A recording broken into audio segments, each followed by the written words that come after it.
18তম শিক্ষক নিবন্ধনের আজকে প্রথম ক্লাস। আজকের ক্লাসটা সবার জন্য উন্মুক্ত।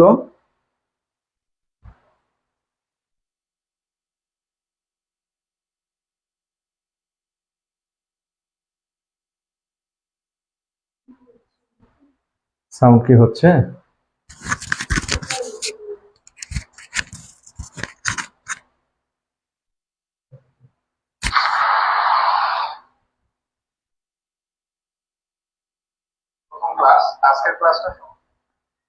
আগামী দিন থেকে ইনশাল্লাহ হিডেন গ্রুপে ক্লাস হবে। তো আজকের ক্লাস শুরুর প্রথমে আমি একটু সিলেবাসটা নিয়ে কথা বলি, তারপরে আমি অঙ্কে যাব। সিলেবাস হচ্ছে নতুন সিলেবাস, আগের সিলেবাসের সঙ্গে বর্তমান সিলেবাসের মিল নাই। তো সিলেবাসটা লক্ষ্য করেন যে প্রথমত হচ্ছে আর্থিক হিসাব বিজ্ঞান। এখানে দেখেন প্রশ্ন থাকবে হচ্ছে 5টি, আনসার করতে হবে হচ্ছে 3টির। আর্থিক হিসাব বিজ্ঞান 5টির মধ্যে আনসার করতে হবে 3টি, নাম্বার হচ্ছে 10 মার্কস করে, 3 10 30 মার্কস হচ্ছে আর্থিক হিসাব বিজ্ঞানে। এবার আসেন নিরীক্ষা শাস্ত্র। নিরীক্ষা শাস্ত্রে 3টির মধ্যে 2টি প্রশ্নের উত্তর করতে হবে এবং এই 2টি হচ্ছে কিন্তু থিওরি। এখানে দেখেন 10 গুণন 2 নাম্বার হচ্ছে 20। এরপরে হচ্ছে আয়কর। আয়করে হচ্ছে 2টির মধ্যে 1টি প্রশ্নের আনসার করতে হবে, নাম্বার হচ্ছে 10 গুণন 1, 10 নাম্বার। উৎপাদন ব্যয় হিসাব বিজ্ঞান, কস্ট অ্যাকাউন্টিং। উৎপাদন ব্যয় হিসাব বিজ্ঞানে দেখেন 2টির মধ্যে আনসার করতে হবে হচ্ছে 3টির মধ্যে 2টি, 3টির মধ্যে 2টি এবং 2টি কিন্তু ম্যাথ। এখানে হচ্ছে 10 গুণন 2 নাম্বার হচ্ছে 20। আবার লাস্ট হচ্ছে যে ব্যবস্থাপনা হিসাব বিজ্ঞান, ম্যানেজমেন্ট অ্যাকাউন্টিং, যেটা ম্যানেজমেন্ট অ্যাকাউন্টিং এর 2টি প্রশ্নের উত্তর করতে হবে, 3টির মধ্যে 2টি প্রশ্নের উত্তর করতে হবে। মার্কস হচ্ছে 10 গুণন 2, টোটাল নাম্বার হচ্ছে 20। তাহলে দেখেন আর্থিক হিসাব বিজ্ঞানে হচ্ছে 30, নিরীক্ষা শাস্ত্রে হচ্ছে 20, আয়করে হচ্ছে 10, উৎপাদন ব্যয় হিসাব বিজ্ঞানে হচ্ছে 20 এবং ব্যবস্থাপনা হিসাব বিজ্ঞানে হচ্ছে আপনার 20। এই মোট মার্কস হচ্ছে 100। 40 50 30 20 50, টোটাল হচ্ছে 100। তো এখানে দেখেন যে এইটা হচ্ছে আপনার নিরীক্ষা শাস্ত্রেরটা হচ্ছে পিওর থিওরি, একদম থিওরি আসবে। অ্যাকাউন্টিং এ 30 মার্কসের মধ্যে থিওরির অথবা ম্যাথ থাকে একটা, আর বাকিগুলো ম্যাথ থাকে। আর এখানে আয়করে ম্যাথ থাকে, উৎপাদন ব্যয় হিসাব বিজ্ঞানে ম্যাথ থাকে, ব্যবস্থাপনা হিসাব বিজ্ঞানে ম্যাথ থাকে। তো এই হচ্ছে সিলেবাস। তো আমি আবার বলছি, আপনাদের সিলেবাসে মোট 1 2 3 4 5টা সাবজেক্ট পড়তে হবে। একটা সাবজেক্ট হচ্ছে আর্থিক হিসাব বিজ্ঞান, যেখানে ধরেন যে কার্যপত্র, জার্নাল, ইকুয়েশন, এই বিষয়গুলো আছে, অ্যাডজাস্টিং এন্ট্রি আছে, ব্যাংক রিকনসিলেশন স্টেটমেন্ট আছে। এখনকার সিলেবাসটা কিন্তু আগের থেকে একটু টাফ তুলনামূলকভাবে। আগের অবস্থাটা, আগের যে সিলেবাস এইটা তুলনামূলকভাবে সহজ ছিল, এখন একটু বেশি টাফ। তো আর্থিক হিসাব বিজ্ঞানে অনেকগুলো ম্যাথের প্রিপারেশন নিতে হবে আপনাদের এই 30 মার্কস কমন পাওয়ার জন্য। তবে সুবিধা হচ্ছে, ম্যাথ বেশি থাকার সুবিধা হচ্ছে যে আপনার চাকরি পাওয়ার জন্য কিন্তু মোটামুটি 75 থেকে 75 প্লাস মার্কস লাগবে, তাহলে আপনি নিশ্চিত থাকতে পারেন যে আপনার জব হবে। তো ম্যাথ বেশি থাকার সুবিধা হচ্ছে আপনি যদি কারেক্ট করতে পারেন সেই ক্ষেত্রে নাম্বার ভালো পাবেন। আর এখানে নিরীক্ষায় দেখেন 2টা থিওরি আছে, এখানে যদি আপনাকে 10-এ 7 করেও দেওয়া হয়, দেখেন যে অলরেডি আপনার 3 3 6 মার্কস কিন্তু কমে যাবে। তো এই জন্য থিওরির থেকে ম্যাথে কিন্তু অ্যাডভান্টেজ বেশি। আবার ম্যাথেরও ডিসঅ্যাডভান্টেজ আছে, যদি আপনারা ভুল করে ফেলেন তখন কিন্তু ঝামেলায় পড়বেন। মোট কথা, চাকরি পাওয়ার জন্য আপনাকে 75 প্লাস মার্কস পেতে হবে। হয়তোবা 75-এ নাও হতে পারে। মনে রাখবেন যে 75 প্লাস। এই জন্য ম্যাথের প্রিপারেশন যত স্ট্রংলি নেবেন, এটা আপনাদের জন্য তত সুবিধা হবে। তো আমি আজকে এই আর্থিক হিসাব বিজ্ঞানের একটা অধ্যায় নিয়ে আলোচনা করব। আপনাদের যাদের প্রয়োজন আছে তারা পারলে সিলেবাসটা তুলে নিতে পারেন, সব থেকে ভালো হয় দ্রুত স্ক্রিনশট নিয়ে নিলে। আমি আরেকবার বলছি, দেখেন যে আর্থিক হিসাব বিজ্ঞান, নিরীক্ষা শাস্ত্র, আয়কর, উৎপাদন ব্যয় হিসাব বিজ্ঞান, ব্যবস্থাপনা হিসাব বিজ্ঞান। আর্থিক হিসাব বিজ্ঞানে কিন্তু 5টির মধ্যে 3টির আনসার করতে হবে, মার্কস হচ্ছে 30। নিরীক্ষা শাস্ত্রে 3টির মধ্যে 2টির আনসার করতে হবে, মার্কস হচ্ছে 20। আয়করে 2টির মধ্যে 1টির আনসার করতে হবে, মার্কস হচ্ছে 10। উৎপাদন ব্যয় হিসাব বিজ্ঞানে 3টির মধ্যে 2টি, মার্কস হচ্ছে আপনার 20। ব্যবস্থাপনা হিসাব বিজ্ঞানে 3টির মধ্যে 2টি, মার্কস হচ্ছে 20, এই মোট মার্কস হচ্ছে 100। দেখেন আপনারা যদি এই যে এই 10, এই 20, এই 20, তাহলে 40, 50 আর এই 30, এই 80 যদি একুরেট করে আসতে পারেন তাহলে কিন্তু 80-তে 80 পাওয়া যাবে। আর এই 20-এর মধ্যে যদি আপনারা মোটামুটি 5-5-10ও পেয়ে যান তাও কিন্তু আপনাদের মার্কস 90 পাবেন।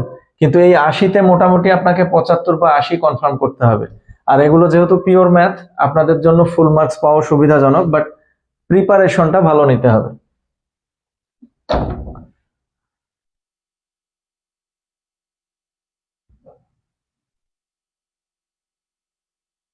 আজকে আমি আর্থিক হিসাব বিজ্ঞানের একটা অধ্যায়ের সামান্য অংশ নিয়ে আলোচনা করব। মূলত ক্লাস শুরু হবে কালকে থেকে।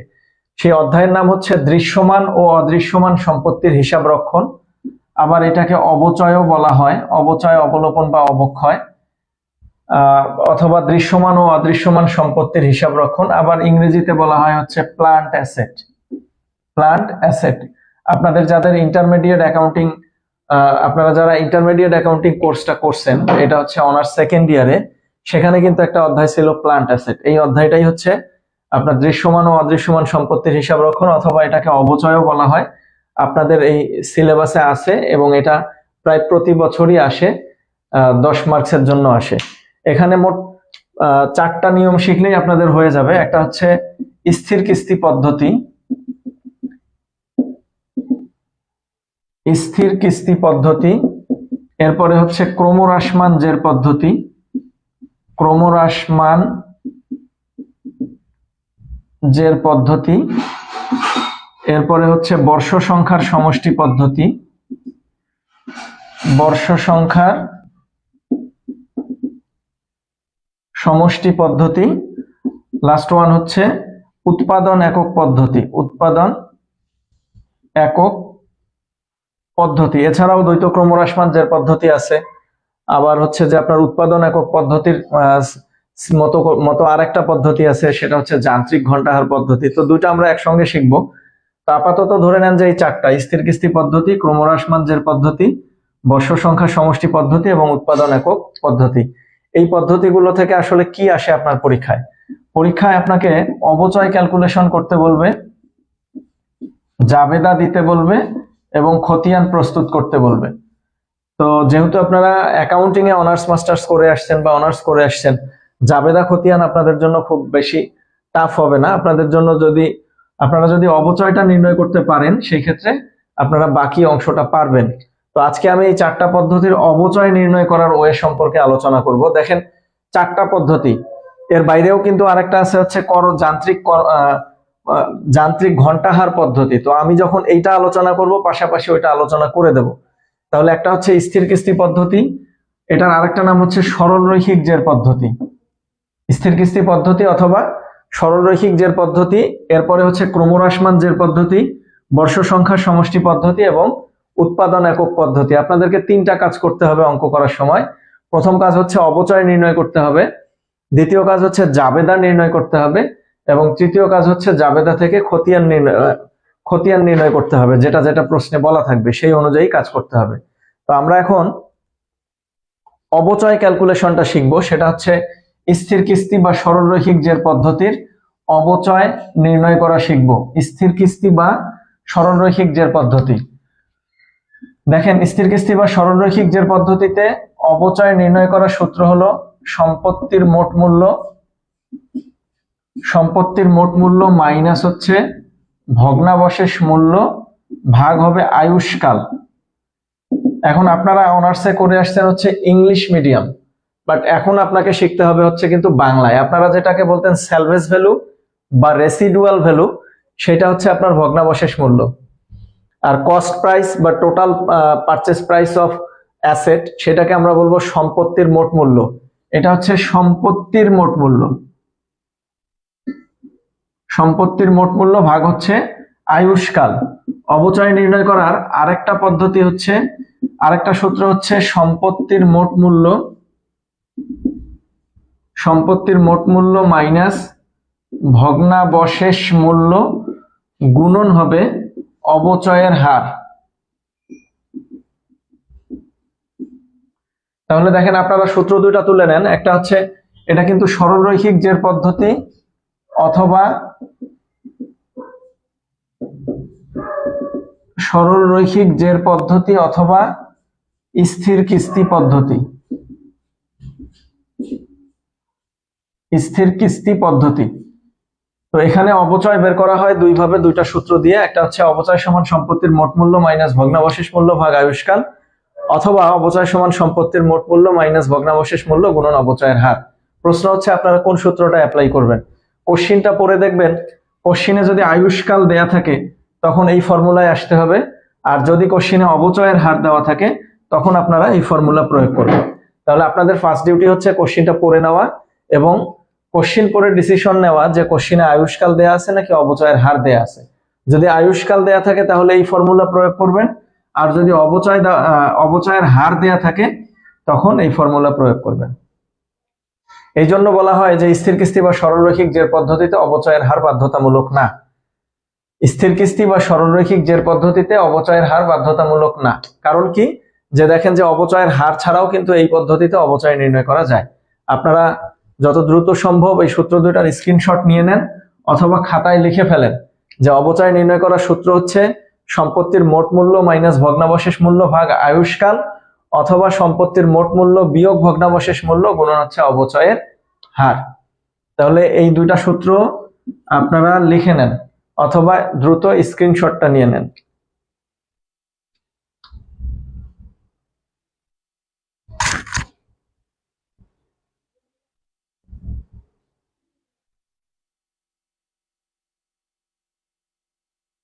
সাজ্জাদুল জামান ইমন ভাইয়া, ম্যাথ ছাড়া জব পাওয়ার উপায় বলেন। ম্যাথ ছাড়া জব পাওয়ার কোনো উপায় নাই, ম্যাথ পারতেই হবে এবং মোটামুটি ভাবে 80-র নিচে পেলে, 75-এর নিচে পেলে মোটামুটি বিপদ আছে।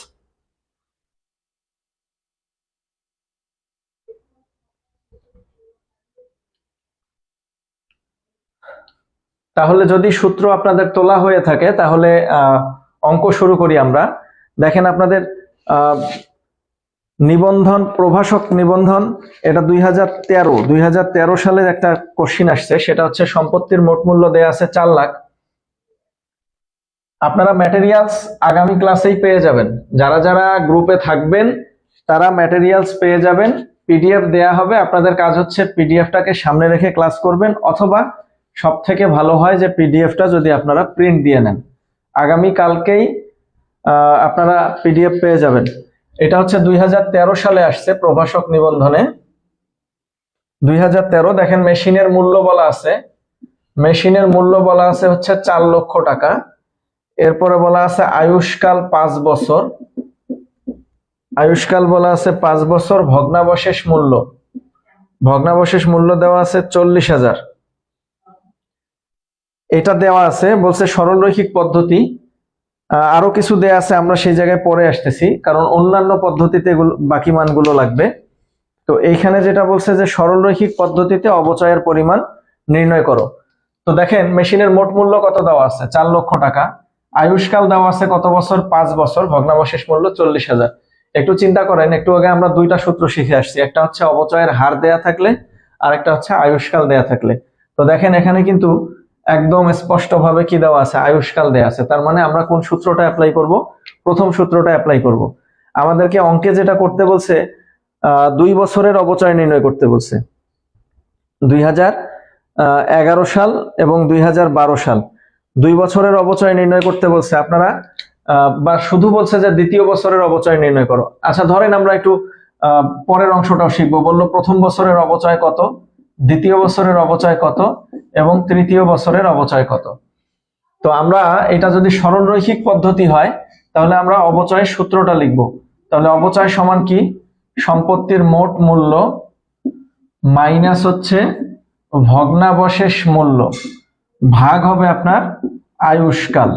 তাহলে দেখেন সম্পত্তির মোট মূল্য কত আছে, 4 লক্ষ টাকা, মাইনাস ভগ্নাবশেষ মূল্য কত দেওয়া আছে, 40,000 টাকা। এটাকে আপনারা 5 দিয়ে ভাগ করবেন। তাহলে 4 লাখ থেকে যদি 40,000 আমরা বাদ দেই তাহলে 3,60,000 টাকা। 3,60,000কে আপনারা 5 দিয়ে ভাগ করবেন। তাহলে ভাগ করে দেখেন কত আসে, 5 7 35, 2 শূন্য, 10 5 দুগুণ 10, মেবি 72,000 টাকা আসবে। ক্যালকুলেটর সাথে থাকলে আপনারা একটু ক্যালকুলেশন করে দেখেন।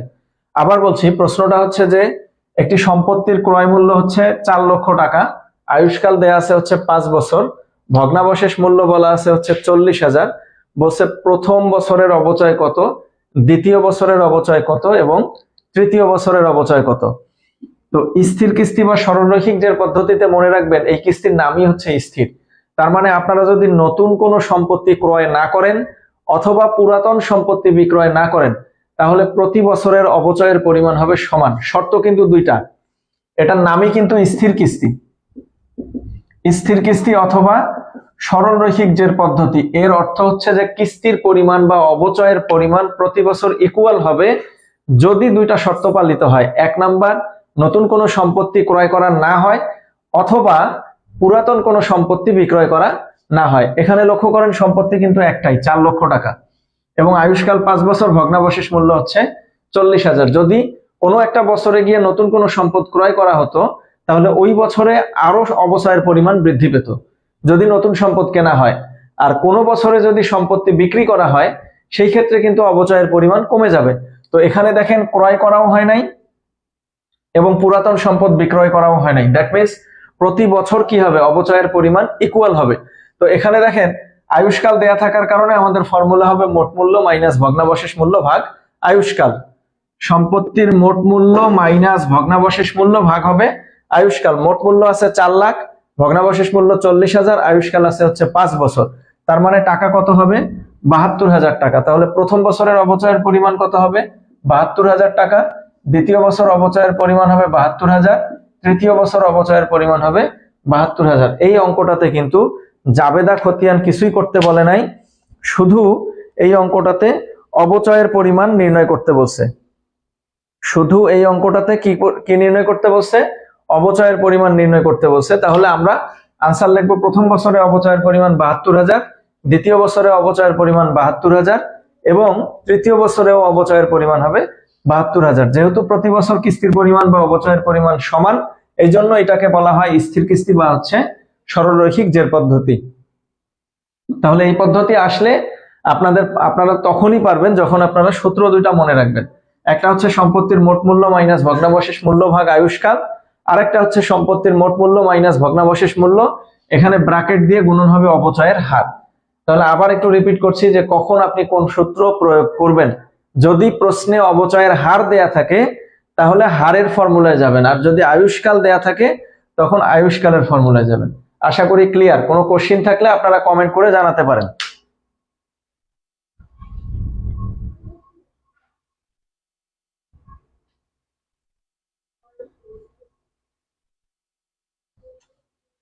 কোনো কোশ্চেন থাকলে কমেন্ট করে জানাতে পারেন। মোহাম্মদ আল আমিন, বই লাগবে না? আপনি জানতে চাইছেন যে কি বই কিনতে হবে। বই লাগবে না, সবকিছু আপনাদেরকে পিডিএফ দেয়া হবে। এরপরেও যদি বই কিনতে চান, বই পাওয়া যায় মিলেনিয়াম পাবলিকেশনসের, বই পাওয়া যায় ব্যতিক্রম পাবলিকেশনসের, বই পাওয়া যায় দিগদর্শন পাবলিকেশনসের। আপনার যেটা খুশি আপনি নিতে পারেন। তাহমিনা আক্তার, বোর্ডের লেখাগুলো স্পষ্ট দেখা যাচ্ছে না।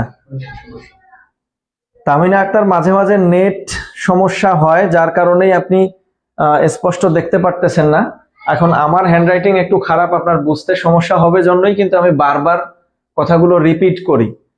তো এই নেট, মূল প্রবলেম হচ্ছে নেটের প্রবলেম। আর যেটা বুঝতে সমস্যা হবে সেটা একটু বলে দিলে ভালো হবে। আর আমি বারবার রিপিট করব, সমস্যা নাই। দেখেন, অবচয় সমান সম্পত্তির মোট মূল্য মাইনাস হচ্ছে ভগ্নাবশেষ মূল্য ভাগ হচ্ছে আয়ুষ্কাল। তাহলে এই দেখেন, এটা হচ্ছে কোশ্চিন, সম্পত্তির মোট মূল্যের পরিমাণ 4 লক্ষ টাকা। এটা হচ্ছে আপনার কোশ্চিন, সম্পত্তির মোট মূল্য 4 লক্ষ টাকা, আয়ুষ্কাল 5 বছর, ভগ্নাবশেষ মূল্য হচ্ছে 40,000। এখন বলছে সরলরৈখিক জের পদ্ধতিতে প্রথম 3 বছরের অবচয় কত। এখন দেখেন, সরলরৈখিক জের পদ্ধতিতে একটা জিনিস মার্ক করবেন কোশ্চিনটা রিডিং দিয়ে, যে নতুন কোনো সম্পত্তি কেনা হয়েছে কিনা অথবা পুরাতন কোনো সম্পত্তি বিক্রয় করা হয়েছে কিনা। যদি কেনা না হয় অথবা বিক্রয় করা না হয়, সেই ক্ষেত্রে মনে রাখবেন যে প্রতি বছর অবচয়ের পরিমাণ ইকুয়াল হবে, প্রতি বছর অবচয়ের পরিমাণ কি হবে, ইকুয়াল হবে। তাহলে অবচয় সমান, দেখেন এই কোশ্চেনটাতে আয়ুষ্কাল দেওয়া আছে, কয় বছর, 5 বছর। আয়ুষ্কাল দেয়া থাকলে ফর্মুলা হচ্ছে সম্পত্তির মোট মূল্য মাইনাস ভগ্নাবশেষ মূল্য ভাগ হচ্ছে আয়ুষ্কাল। দেখেন মোট মূল্য কোশ্চেনে দেওয়া আছে 4 লক্ষ টাকা, আয়ুষ্কাল দেয়া আছে হচ্ছে 5 বছর, ভগ্নাবশেষ মূল্য 40,000। ভগ্নাবশেষ মূল্য যদি কোশ্চেনে দেয়া না থাকে তাহলে এই অংশটা লিখবেন না, অথবা লিখলে ভগ্নাবশেষ মূল্যর মানটা ধরবেন হচ্ছে 0, তাহলে এই জায়গায় 0 বসাবেন। তাহলে 4 লাখ থেকে শূন্য বাদ দিলে কিন্তু 4 লাখই হতো, 5,000 দিয়ে ভাগ করলে তখন আনসার হতো কিন্তু 80,000। বাট এই অঙ্কটাতে ভগ্নাবশেষ মূল্য কিন্তু আছে, কত টাকা আছে, 40,000, এই জন্য বাদ দিয়ে দেবেন। যদি থাকে বাদ দেবেন, আর না থাকলে যদি আপনি ফর্মুলায় লিখেন তখন মানটা বসাবেন 0, আর যদি না লিখেন তাহলে তো আরো ভালো।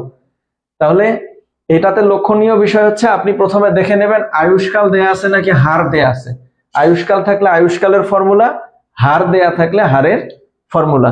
এখন প্রথম বছরের অবচয় বলুক, দ্বিতীয় বছরের বলুক, তৃতীয় বছরের বলুক, দশম বছরের বলুক, না 5 বছর যেহেতু আয়ুষ্কাল, পঞ্চম বছরের বলুক, মনে রাখবেন যে প্রথম বছরেও কত আসবে, 72,000, দ্বিতীয় বছরেও 72,000, তৃতীয় বছরেও 72,000। আচ্ছা, সরলরৈখিক জের পদ্ধতি ক্লিয়ার কিনা একটু রিপিট করেন।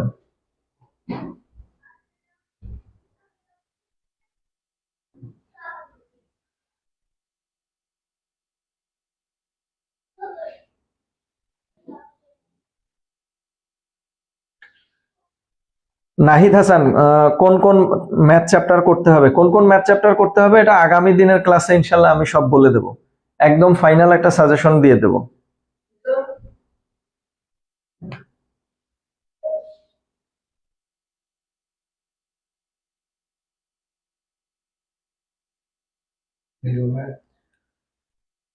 এখন ধরেন এই অঙ্কটাই আপনার ক্রমহ্রাসমান জের পদ্ধতিতে করতে বলছি। আমি একটু এইদিকে লিখি যে আয়ুষ্কাল 5 বছর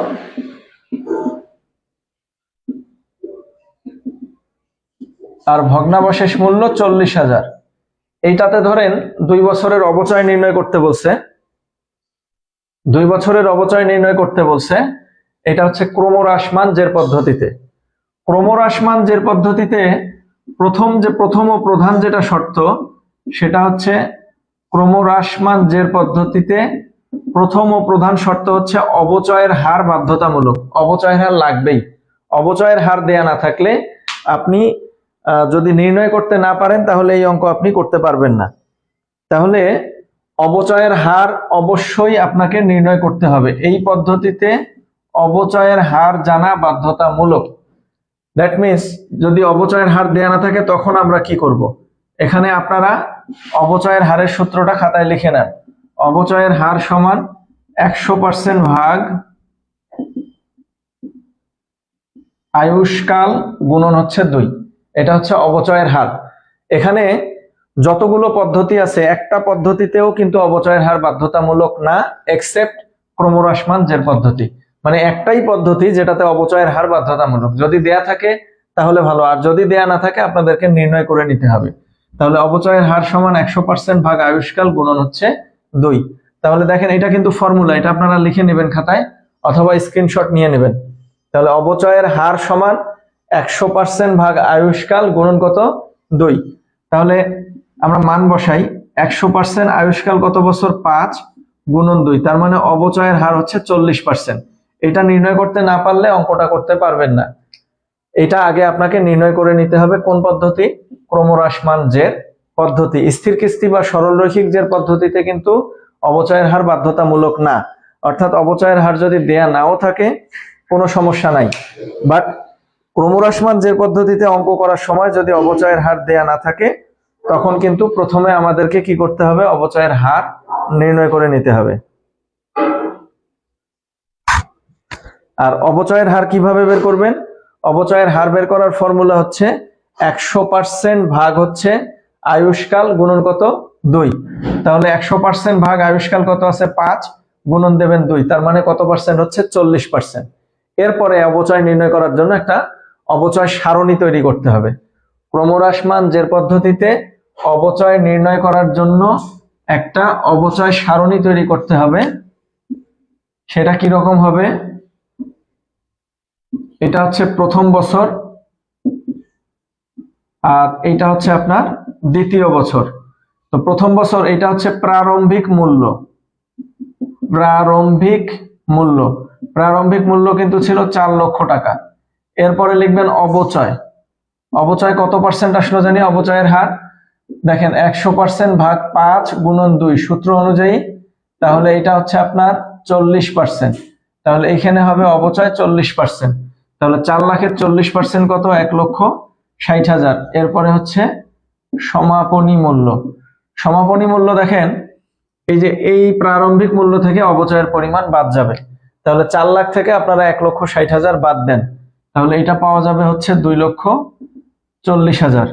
এই যে সমাপনী মূল্যটা দ্বিতীয় বছরের প্রারম্ভিক মূল্য হবে 2,40,000-এর 40%। এটা খুব সম্ভবত 96,000 টাকা হবে। এখন 2,40,000 থেকে 96,000 বাদ দেন, তাহলে খুব সম্ভবত 1,44,000 টাকা হবে। তো এটা আপনারা একটু ক্যালকুলেশন করে দেখেন ক্যালকুলেটরে যে আসে কিনা এরকম। তাহলে বর্ষ সংখ্যার আপনার ক্রমহ্রাসমান জের পদ্ধতিতে প্রথমে কি নির্ণয় করে নেবেন? অবচয়ের হার। অবচয়ের হার ফর্মুলা কি? 100% ভাগ আয়ুষ্কাল গুণন 2। এই জায়গাটা দেখেন, এই যে বক্সের ভিতরটা, প্রথমে হার বের করে নেবেন। 100% ভাগ আয়ুষ্কাল গুণন হচ্ছে 2, তার মানে এটা হচ্ছে 40%। তাহলে এখন এখানে দেবেন বছর, এটাকে বলা হয় অবচয় সারণী। তাহলে আগে আমরা যখন সরলরৈখিক বা স্থির কিস্তি করলাম তখন কিন্তু প্রত্যেকটা বছর অবচয় ছিল 72,000। আর ক্রমহ্রাসমান জের পদ্ধতি মানে ক্রমান্বয়ে অবচয়ের পরিমাণ কি হবে? কমে যাবে। দেখেন প্রথম বছর অবচয় ছিল কত? 1,60,000 টাকা, কিন্তু পরের বছর কিন্তু 96,000 টাকা। যতক্ষণ পর্যন্ত নতুন কোনো সম্পত্তি কিনবে না ততক্ষণ পর্যন্ত অবচয় কিন্তু বাড়বে না, অবচয় আস্তে আস্তে কি হবে? কমে যাবে। এই জন্য এই পদ্ধতিকে বলা হয় ক্রমহ্রাসমান জের পদ্ধতি। তাহলে এই পদ্ধতির মূল কথা হলো আপনাকে অবশ্যই অবচয়ের হার নির্ণয় করে নিতে হবে, এবং এই পদ্ধতিতে অবচয়ের হার বাধ্যতামূলক। তাহলে অবচয়ের হার আমরা আগে নির্ণয় করে নিলাম, দেন আমাদেরকে অবচয় সারণী তৈরি করতে হবে। এটার নাম হচ্ছে অবচয় সারণী। অবচয় সারণী তৈরির ক্ষেত্রে এই যে আপনারা 1 2 3 4 চারটা ঘর দিতে পারেন, অনেক সময় আরেকটা ঘর দিতে হতে পারে, আমরা সেই আলোচনা পরে করব। আপাতত মনে রাখেন যে 4টা ঘর দিতে হবে। একটা হচ্ছে বছর, প্রারম্ভিক মূল্য, অবচয়, সমাপনী মূল্য। তো এই যে প্রথম বছর 4 লক্ষ টাকার 40% করে এই 4 লক্ষ এর সাথে 1,60,000 বাদ দিয়ে দেবেন। পরের বছর এই 2,40,000 এখানে নিয়ে আসবেন, এটার উপর 40%, 2,40,000 থেকে এই 40% বাদ দিলে আমরা যেটা পাবো সেটার নাম হচ্ছে সমাপনী মূল্য। আমাদের আলটিমেট গোল কিন্তু সমাপনী মূল্য বা প্রারম্ভিক মূল্য নির্ণয় করা না, আমাদের গোল হচ্ছে অবচয় নির্ণয় করা। এবং আপনাকে প্রশ্নে বলবেই যে অবচয়ের পরিমাণ কত। তাহলে আপনার আনসার হবে প্রথম বছর অবচয় হচ্ছে 1,60,000 এবং দ্বিতীয় বছর অবচয়ের পরিমাণ হচ্ছে 96,000। যারা ক্লাস করছেন তারা এটার একটা স্ক্রিনশট নিয়ে নেন, অথবা যদি খাতায় লিখতে পারেন ভালো হয়।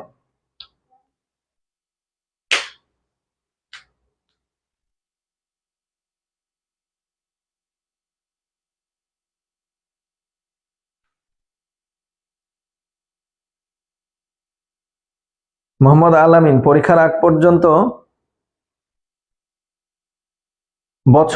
পরীক্ষার আগ পর্যন্ত ক্লাস রেকর্ডেড থাকবে কিনা? ক্লাস রেকর্ডেড থাকবে, লাস্ট দিন পর্যন্ত রেকর্ডেড থাকবে। আর নাহিদ হাসান, বছরের মাঝামাঝি সম্পত্তি কিনলে হার কি হবে? বছরের মাঝামাঝি সম্পত্তি কিনলেও হারের পরিমাণ তাই হবে। নাহিদ হাসান ভালো প্রশ্ন করছেন। সেটা হচ্ছে ধরেন এই সম্পত্তিটা আপনার প্রথম বছরের জুলাই মাসে কেনা হলো, হার কিন্তু তারপরেও 40% হবে। বাট জুলাই মাসে কিনছেন মানে অবচয় কিন্তু 1 বছরের হবে না, অবচয় হবে 6 মাসের। তখন 1,60,000-এর অর্ধেক এই জায়গায় বসবে 80,000 টাকা। অর্থাৎ আপনি 40% করে অর্ধেক নেবেন যত মাসের প্রয়োজন হবে। যদি বছরের মাঝামাঝি সময়ে সম্পদটা কেনা হয় তার মানে আপনি কিন্তু ব্যবহার করলেন কয় মাস? 6 মাস। সুতরাং অবচয় হবে 6 মাস। প্রথম বছরে অবচয় হবে 6 মাস, বাট পরের বছরে অবচয় হবে কিন্তু 12 মাস। এখন আপনি সম্পত্তি যখনই কেনেন না কেন অবচয়ের হার কিন্তু ওই একই হবে। আপনি মাঝামাঝি কেনেন আর যখনই কেনেন অবচয়ের হার 40%ই হবে। এখন আপনার কোশ্চিন হতে পারে মাঝামাঝি কিনলে অবচয়ে কি পরিবর্তনটা হবে। তো এইটা আমরা আজকে যেহেতু বেসিক আলোচনা হচ্ছে, আপনাদের ক্লাস মূলত আগামীকাল থেকে শুরু হবে হিডেন গ্রুপে। তো আমরা কালকে থেকে ইনশাল্লাহ, কালকে আপনি ক্লাস শুরু হওয়ার আগে লেকচার শিট পেয়ে যাবেন এবং লেকচার শিট অনুযায়ী ধরে ধরে অঙ্ক করানো হবে। ক্লাস আপাতত প্রতিদিনই হবে। আপনাদের 13 জুলাই যেহেতু এক্সাম, 12 জুলাই পর্যন্ত ইনশাল্লাহ ক্লাস হবে এবং তার আগেই কোর্স কমপ্লিট করানো হবে। আপনার 13 জুলাইয়ের আগে কোর্স কমপ্লিট করানো হবে ইনশাল্লাহ। আশা করি নাহিদ হাসান আপনার প্রশ্নের উত্তর পেয়ে গেছেন। আচ্ছা, এখন আসি, যদি এই অঙ্কটা উৎপাদন একক পদ্ধতিতে বর্ষ সংখ্যার সমষ্টি পদ্ধতিতে করতে বলতো, বর্ষ সংখ্যার সমষ্টি পদ্ধতি, যদি এইটা বলতো বর্ষ সংখ্যার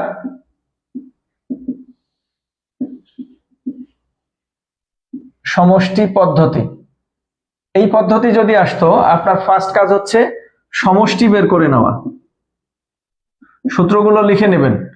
সমষ্টি বের করার ফর্মুলা হচ্ছে n × n+1 ডিভাইডেড 2। n এর মান কত? n এর মান হচ্ছে 5। তাহলে আপনি এখানে লিখবেন 5 ডিভাইডেড 2 দেন, n যোগ 1 দেন, যেহেতু বাংলায় অঙ্ক করতে হবে। অথবা আপনি লিখবেন আয়ুষ্কাল গুণন আয়ুষ্কাল যোগ 1 ভাগ হচ্ছে 2। আয়ুষ্কাল হচ্ছে 5, এখানে হবে 5 যোগ 1 ভাগ হবে 2। তার মানে দেখেন সমষ্টি পাওয়া যাচ্ছে হচ্ছে 15। তাহলে সমষ্টির মান কত? 15। আপনাদের কাজ হচ্ছে, যদি বর্ষ সংখ্যার সমষ্টি পদ্ধতি আসে তাহলে প্রথমে বের করে নেবেন সমষ্টি। এটা হচ্ছে আপনাদের প্রথম কাজ। প্রথমে কি বের করবেন? সমষ্টি। আর সমষ্টি বাহির করার ফর্মুলা কি?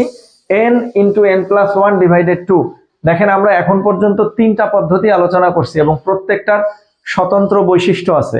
সেটা হচ্ছে যে স্থির কিস্তি বা সরলরৈখিক জের পদ্ধতিতে অবচয়ের হার বাধ্যতামূলক না এবং অবচয় বের করার সূত্র ছিল 2টা, এবং প্রতি বছর নতুন কোনো সম্পত্তি কেনা না হলে অথবা বিক্রি করা না হলে অবচয়ের হার কিন্তু ইকুয়াল হয় অবচয়ের পরিমাণটা।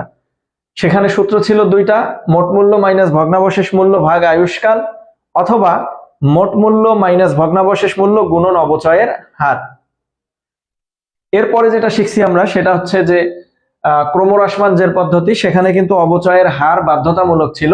100% ভাগ হচ্ছে আয়ুষ্কাল গুণন 2, এবং সেটার জন্য একটা অবচয় সারণী তৈরি করতে হয়েছে আমাদের, এবং সারণীতে 4টা ঘর ছিল।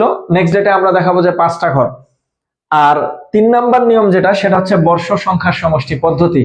এটার বৈশিষ্ট্য হচ্ছে আপনাকে প্রথমে সমষ্টি নির্ণয় করতে হবে এবং সমষ্টির মান হচ্ছে n × n+1 ডিভাইডেড 2। n মানে হচ্ছে number of years, number of years. Total number of years হচ্ছে 5, তার মানে 5 × 5+1 ডিভাইডেড 2। দেখেন এটা হচ্ছে 6, 5 6 30 ভাগ 2 সমান কিন্তু হচ্ছে 15 সমষ্টি এর মান। তাহলে যদি বলে প্রথম বছরের অবচয়, তার আগে একটা জিনিস চিন্তা করেন, আপনি যদি প্রথম বছরে যে সম্পত্তিটা কিনলেন 5 বছরের জন্য, প্রথম বছরে কিন্তু সম্পত্তিটা আপনি ব্যবহার করছেন ঠিক 5 বছর। কারণ আপনি আজকে কিনলেন 5 বছরের জন্য, আপনি যদি বিক্রি না করেন দ্যাট মিন্স ওই অ্যাসেটটা আপনার কাছে কিন্তু 5 বছরের জন্যই আছে, এবং ওই একই সম্পত্তি দ্বিতীয় বছর গিয়ে কিন্তু আপনার জন্য 4 বছরের জন্য আছে। কারণ আপনি সম্পত্তিটা কিনছেন জাস্ট আফটার 1 ইয়ার্স, তার মানে 1 বছর পরে কেনার কারণে ওই সম্পত্তিটা আপনি কিন্তু আর 5 বছর ব্যবহার করতে পারবেন না। পারবেন কয় বছর? 4 বছর। এবার আসেন, তৃতীয় বছর ব্যবহার করতে পারবেন কিন্তু পরবর্তী 3 বছর, দ্বিতীয় বছর ব্যবহার করতে পারবেন 2 বছর, এবং প্রথম বছর ব্যবহার করতে পারবেন হচ্ছে 1 বছর। আপনি চিন্তা করেন, একটা সম্পত্তি যদি আপনি 5 বছরের জন্য কিনেন, ধরেন প্রথম বছর কিনলেন, তার মানে ওই সম্পত্তিটা আপনার এখানেও আছে, এখানেও আছে, এখানেও আছে, এখানেও আছে, এখানেও আছে। আপনি কিন্তু 5 বছরই ব্যবহার করতে পারতেছেন। এখন সম্পত্তিটা যদি এখান থেকে শুরু হয়, তাহলে দ্বিতীয় বছর যদি শুরু হয়, তাহলে দ্বিতীয় বছর থেকে অবচয় হবে। আমরা কয়টা মান নিতে পারবো? 1 2 3 4, কারণ ব্যবহার করছি কয় বছর? 4 বছর। এখন যদি আমরা এখান থেকে কাউন্ট করি, তাহলে এখানে ব্যবহার করছি, এখানে ব্যবহার করছি, এখানে ব্যবহার করছি, তার মানে তৃতীয় বছর থেকে পঞ্চম বছর পর্যন্ত আমরা ব্যবহার করছি 3 বছর। আবার চতুর্থকে যদি কাউন্ট করি, চতুর্থ বছর থেকে পঞ্চম বছর পর্যন্ত আমরা ব্যবহার করছি কিন্তু 2 বছর। আর যদি পঞ্চম বছর হিসেব করি, তাহলে পঞ্চম বছরে কিন্তু আমরা সম্পত্তিটা ইউজ করছি বা ব্যবহার করছি কিন্তু 1 বছর। এটা মনে রাখতে হবে এই পদ্ধতিতে। তো এই পদ্ধতিতে দেখেন আপনার তাহলে প্রথম বছরের অবচয় কি হবে, প্রথম বছরের অবচয় এটার ফর্মুলা হলো সম্পত্তির ক্রয় মূল্য। আচ্ছা ফর্মুলাটা আমি লিখে দেই, সম্পত্তির মোট মূল্য মাইনাস ভগ্নাবশেষ মূল্য গুণন হবে সমষ্টি ভাগ হবে না ডিভাইডেড সমষ্টি আর ইনটু হবে ব্যবহৃত বছর। এটাকে আমরা এইভাবেও বলতে পারি, এই ব্যবহৃত বছরের মান হচ্ছে এন, এই ব্যবহৃত বছরের মানটা আমরা এইভাবে বের করতে পারি n+1 - t। তো আপনাদের সূত্রে যাওয়ার দরকার নাই, সেটা হচ্ছে ব্যবহৃত বছর নির্ণয় করব আমরা কিভাবে। প্রথম বছরে আপনি চিন্তা করবেন কয় বছর ব্যবহার করছেন, প্রথম বছর সম্পত্তির আয়ুষ্কাল কয় বছর ছিল, 5 বছর। তার মানে প্রথম বছর থেকে কোন বছর পর্যন্ত, পঞ্চম বছর পর্যন্ত। দ্যাট মিন্স আপনি ব্যবহার করছেন কয় বছর, 5 বছর। তাহলে দ্বিতীয় বছর আপনি কিন্তু ওই সম্পত্তিটা ব্যবহার করছেন 4 বছর। তাহলে এখানে দেখেন সম্পত্তির মোট মূল্য মাইনাস ভগ্নাবশেষ মূল্য গুণন ব্যবহৃত বছর ভাগ হবে সমষ্টি। তার মানে প্রথম বছরের অবচয় কি হবে, এটা হবে প্রথম বছরে 4 লক্ষ থেকে আপনি বাদ দিবেন ভগ্নাবশেষ মূল্য হচ্ছে 40,000 গুণন ব্যবহৃত বছর হবে 5 আর সমষ্টি হবে আপনার হচ্ছে 15। এটা ক্যালকুলেশন করে যা হবে এটা হচ্ছে প্রথম বছরের অবচয়। তাহলে দ্বিতীয় বছরের অবচয় কি হবে, দ্বিতীয় বছরের অবচয় হবে 4 লক্ষ মাইনাস হবে 40,000 গুণন হবে 4 ভাগ হবে হচ্ছে আপনার 15। তৃতীয় বছরের কি হবে, উপরে হবে 3 নিচে হবে 15। চতুর্থ বছরের কি হবে, উপরে হবে 2 নিচে হবে 15। এবং পঞ্চম বছর দেখেন মেশিনটা ব্যবহার করছেন আপনি একটা মাত্র বছর, যার কারণে এখানে হবে 1 নিচে হবে হচ্ছে এখানে হবে 1 আর নিচে হবে হচ্ছে 15। এটাকে আপনি এই সূত্র দিয়েও বের করতে পারেন, ব্যবহৃত বছর সমান n+1 - t। ধরেন t এর মান হচ্ছে যততম বছর, t এর মান হচ্ছে যততম বছর। মনে করেন প্রথম বছরের অবচয় কত, তাহলে n এর মান হচ্ছে 5 যোগ 1 বিয়োগ t এর মান হচ্ছে 1। তার মানে প্রথম বছর কিন্তু আপনি ব্যবহার করছেন 5 বছর। যদি বলে দ্বিতীয় বছরের অবচয় কত, তার মানে t হচ্ছে যততম বছর টাইম, তাহলে t এর মান হবে কিন্তু 2। তাহলে দেখেন 5 যোগ 1 6 থেকে 2 বাদ দিলে 4। এবার যদি বলে তৃতীয় বছরের অবচয় কত, তাহলে এখানে কত হবে, এখানে হবে 3, টি এর মান হবে 3। তাহলে 5 আর 1 6 থেকে 3 বাদ দিলে হবে 3। যদি বলে চতুর্থ বছরের অবচয় কত, টি এর মান হচ্ছে 4, তাহলে এখানে হবে 4, তাহলে এটা হবে 2। আর যদি বলে পঞ্চম বছরের অবচয় কত, টি এর মান হবে 5, তাহলে এখানে হবে হচ্ছে 1। তাহলে এটা একটা ফর্মুলা, ব্যবহৃত বছর সমান n+1 - t। তবে আমি বলবো এত ফর্মুলা পড়ার দরকার নাই, আপনি চিন্তা করবেন যখন বলবে আপনাকে প্রথম বছরের অবচয় কত, আয়ুষ্কাল 5 বছর, তার মানে আপনি মেশিনটা কিন্তু প্রথম বছর থেকে পঞ্চম বছর পর্যন্ত ইউজ করছেন, তাহলে ব্যবহৃত বছর হবে 5। যদি বলে দ্বিতীয় বছরের অবচয় কত, তার মানে দ্বিতীয় তৃতীয় চতুর্থ পঞ্চম আপনি ব্যবহার করছেন 4, ব্যবহৃত বছর হবে 4। অথবা আপনি মনে রাখতে পারেন এইভাবে আসবে, প্রথম থেকে সিরিয়ালি আসবে 5 4 3 2 1। কিভাবে আসবে, 5 4 5 4 3 2 1। সব থেকে সহজ ফর্মুলা, এটা হচ্ছে প্রথম বছরের, এটা হবে দ্বিতীয়, এটা হবে তৃতীয়, এটা হবে চতুর্থ, এটা হবে পঞ্চম। এটা হচ্ছে ব্যবহৃত বছরের মান। কিসের মান, ব্যবহৃত বছরের মান। তাহলে বর্ষ সংখ্যার সমষ্টি পদ্ধতিতে আপনাদেরকে প্রথমে কি বের করতে হবে, সমষ্টি। বের করার পরে ফর্মুলায় যাবেন, সম্পত্তির মোট মূল্য মাইনাস ভগ্নাবশেষ মূল্য গুণন ব্যবহৃত বছর ভাগ হচ্ছে সমষ্টি। সমষ্টি কোথায় পাবেন, এই যে নির্ণয় করে নিলেন, এই মানটা এনে এখানে বসাবেন। কোন বছরের অবচয়, প্রথম বছরের অবচয়। তাহলে একটা মেশিনের আয়ুষ্কাল যদি 5 বছর হয়, প্রথম বছর থেকে পঞ্চম আপনি ব্যবহার করছেন কত, 5। অথবা মনে রাখবেন প্রথম দ্বিতীয় তৃতীয় চতুর্থ পঞ্চম এটা উল্টে যাবে, 5 4 3 2 1। তার মানে প্রথম বছরে ব্যবহৃত বছর হচ্ছে 5। ধরে নেন আয়ুষ্কাল 10 বছর, তার মানে 10 9 8 7 6 5 4 3 2 1 এইভাবে আসতো। ধরে নেন আয়ুষ্কাল 10 বছর, কিভাবে আসতো, প্রথম বছরে হতো 10, তারপরে দ্বিতীয় বছরে 9, তারপরে 8, 7, 6, 5, 4, 3, 2, 1 এইভাবে আসতো। তো এটা যেহেতু 5 বছর, তার মানে 5, 4, 3, 2, 1। তাহলে প্রথম বছরে কত বছর ব্যবহার করছেন? 5। দ্বিতীয় বছরে কত বছর ব্যবহার করছেন? 4। এই জন্য মোট মূল্য মাইনাস ভগ্নাবশেষ মূল্য গুণন 5/15, পরের বছরে হবে 4/15, ঠিক তার পরের বছরে হবে গুণন 3/15, পরের বছরে হবে গুণন 2/15, তার পরের বছরে হবে গুণন 1/15। এই হচ্ছে বর্ষ সংখ্যার সমষ্টি পদ্ধতি। আমরা যদি সামারি আকারে বলি, বর্ষ সংখ্যার সমষ্টি পদ্ধতিতে প্রথমে আপনাকে সমষ্টি বের করে নিতে হবে, এরপরে ফর্মুলা প্রয়োগ করতে হবে। আশা করি ক্লিয়ার।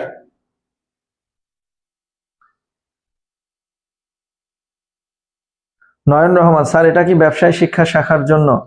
নয়ন রহমান না, এটা ব্যবসায় শিক্ষা শাখার জন্য না। ইউনুস খান, ক্লাস তো এখনো করতে ইচ্ছা করে। থ্যাংক ইউ ইউনুস খান। আচ্ছা, আর একটা পদ্ধতি আছে আমাদের, সেটা হচ্ছে উৎপাদন একক পদ্ধতি। উৎপাদন একক পদ্ধতিতে কোশ্চিনে আরো কিছু মান দেয়া থাকতে হবে। ধরেন বলল প্রথম বছরে উৎপাদনের পরিমাণ 8000 একক, আরো কিছু মান থাকবে। আর দ্বিতীয় বছরে উৎপাদনের পরিমাণ 7000 একক। বলল প্রথম বছরের অপচয় কত এবং দ্বিতীয় বছরের অপচয় কত, এইভাবে বলা থাকবে। আয়ুষ্কাল হচ্ছে 5 বছর, মেশিনের মোট মূল্য হচ্ছে 4 লক্ষ টাকা, ভগ্নাবশেষ মূল্য হচ্ছে 40,000, প্রথম বছরে উৎপাদন হচ্ছে 8000 একক এবং দ্বিতীয় বছরে উৎপাদন হচ্ছে 7000 একক। এখন আপনাকে নির্ণয় করতে বলছে যেটা, যে প্রথম বছর এবং দ্বিতীয় বছরের অপচয়ের পরিমাণ কত, এইভাবে বলা থাকবে। আর এখানে একটা নতুন মান থাকবে, সেটা হচ্ছে মোট উৎপাদন। আরেকটা মান থাকবে, মোট উৎপাদন ধরেন 25,000 একক। মোট উৎপাদন কোশ্চিনে দেয়া থাকবে, কিন্তু মোট উৎপাদন কোশ্চিনে দেয়া থাকবে 25,000 একক। আর আমি বলছিলাম যে একটু কম্পেয়ার করে পড়াবো উৎপাদন একক পদ্ধতি, উৎপাদন একক পদ্ধতি অথবা যান্ত্রিক ঘন্টা হার পদ্ধতি। উৎপাদন একক পদ্ধতি অথবা যান্ত্রিক ঘন্টা হার পদ্ধতি, দুইটা কিন্তু আলাদা মেথড, বাট নিয়ম সেম। মনে রাখবেন, ঘন্টা হার বললে কোশ্চিনে একক না দিয়ে ঘন্টা বলবে, জাস্ট 8000 এককের জায়গায় বলবে 8000 ঘন্টা, 7000 এককের জায়গায় বলবে হচ্ছে 7000 ঘন্টা, আর মোট উৎপাদনের জায়গায় বলবে মোট ঘন্টা 25,000 ঘন্টা। পার্থক্য এতটুকুই, বাদ বাকি সবই সেম। পার্থক্য হচ্ছে এককের জায়গায় কি থাকবে? ঘন্টা থাকবে, এতটুকুই পার্থক্য। তো দুইটা পদ্ধতি আলাদা পদ্ধতি, বাট নিয়ম হচ্ছে সেম। এককের ক্ষেত্রে কোশ্চিনে মেনশন থাকবে একক, আর ঘন্টার ক্ষেত্রে কোশ্চিনে মেনশন থাকবে হচ্ছে ঘন্টা। ক্লিয়ার? আচ্ছা দেখেন, যে এখানে বলছে যে 4 লক্ষ টাকা সম্পত্তির মোট মূল্য, আয়ুষ্কাল বলা আছে, এটা হচ্ছে মোট মূল্য। 5 বছর, ভগ্নাবশেষ মূল্য হচ্ছে 40,000, প্রথম বছরে উৎপাদন 8000 একক, দ্বিতীয় বছরে 7000 একক, মোট উৎপাদন হচ্ছে 25,000 একক। এই নিয়মে আপনাকে প্রথমে একক প্রতি অবচয় বের করতে হবে। কি বের করতে হবে? একক প্রতি অবচয়। আর যদি ঘন্টা দেয়া থাকে তখন লিখবেন ঘন্টা প্রতি অবচয়। একক থাকলে বের করবেন একক প্রতি অবচয়, আর ঘন্টা থাকলে বের করবেন হচ্ছে ঘন্টা প্রতি অবচয়। এটার ফর্মুলা হলো সম্পত্তির মোট মূল্য মাইনাস ভগ্নাবশেষ মূল্য ভাগ হবে মোট উৎপাদন। তাহলে কি হবে? সম্পত্তির মোট মূল্য মাইনাস ভগ্নাবশেষ মূল্য ভাগ মোট উৎপাদন। আর যদি ঘন্টা দেয়া থাকে, ভাগ লিখবেন মোট ঘন্টা। ভাগ কি লিখবেন? মোট ঘন্টা। তাহলে এখন মান বসান, 4 লক্ষ মাইনাস ভগ্নাবশেষ মূল্য হচ্ছে 40,000, আর এটা হচ্ছে 25,000 ঘন্টা। এটাকে ভাগ দেন, কত হয়? এটাকে যদি ভাগ দেওয়া হয় তাহলে আসবে হচ্ছে 14.4। একটু ভাগ করে দেখেন 14.4 আসে কিনা। 3,60,000 ভাগ হবে 25,000, যে 14.4। তাহলে আপনাদের ফার্স্ট কাজ হচ্ছে যে একক প্রতি অবচয় নির্ণয় করে নেবেন। এটা একটা এককের জন্য অবচয়। তাহলে দেখেন আমাদেরকে বলছে যে প্রথম বছরের অবচয় কত আর দ্বিতীয় বছরের অবচয় কত। তাহলে প্রথম বছরের অবচয় কি হবে? প্রথম বছরের অবচয় দেখেন তো প্রথম বছরে কতটুকু উৎপাদন করা হলো? প্রথম বছরে উৎপাদন হলো ৮০০০ একক। তাহলে ৮০০০ গুণন হবে 14.4, কারণ একটা এককের জন্য 14.4 একক হচ্ছে অবচয়। একটা এককের জন্য 14.4 হচ্ছে অবচয়। তাহলে ৮০০০ এককের জন্য অবচয় কত? আর দ্বিতীয় বছরের অবচয় কি হবে? তাহলে ৭০০০ গুণন হচ্ছে 14.4, যেটা বাহির হবে সেটাই হচ্ছে অবচয়। আর ঘন্টা হার বললে দেওয়া থাকবে ঘন্টা, তাহলে তখন হবে ৮০০০ ঘন্টা গুণন 14.4 এবং ৭০০০ ঘন্টা গুণন 14.4। এটা হচ্ছে আপনার অবচয়ের পরিমাণ। তাহলে এইটার ফর্মুলাটা কি, আপনি কিভাবে স্টেপ বাই স্টেপ আগাবেন? যদি যান্ত্রিক ঘন্টাহার পদ্ধতি অথবা উৎপাদন একক পদ্ধতি আসে, সেক্ষেত্রে আপনার ফার্স্ট ডিউটি হচ্ছে একক প্রতি অবচয় নির্ণয় করে নেওয়া। এটা হচ্ছে ফর্মুলা, একক প্রতি অবচয় সম্পত্তির মোট মূল্য মাইনাস ভগ্নাবশেষ মূল্য ভাগ হচ্ছে মোট উৎপাদন। আর কোশ্চিনে ঘন্টা দেয়া থাকলে ভাগ দেবেন মোট ঘন্টা বা মোট কর্মঘন্টা। এটা ক্যালকুলেশন করলে একটা একক বা 1 ঘন্টার জন্য অবচয় হচ্ছে এটা। কোশ্চিনে একক থাকলে একক, ঘন্টা থাকলে ঘন্টা। আর আপনাকে প্রথম এবং দ্বিতীয় বছরের অবচয় নির্ণয় করতে বলছে। প্রথম বছর কত একক উৎপাদন করলেন? ৮০০০ একক। তাহলে ৮০০০কে আপনি 14.4 দ্বারা গুণ করবেন, প্রথম বছরের অবচয় বাহির হবে। এবং দ্বিতীয় বছরের উৎপাদন কত? ৭০০০ একক। ৭০০০কে আপনি 14.4 দ্বারা গুণ করবেন।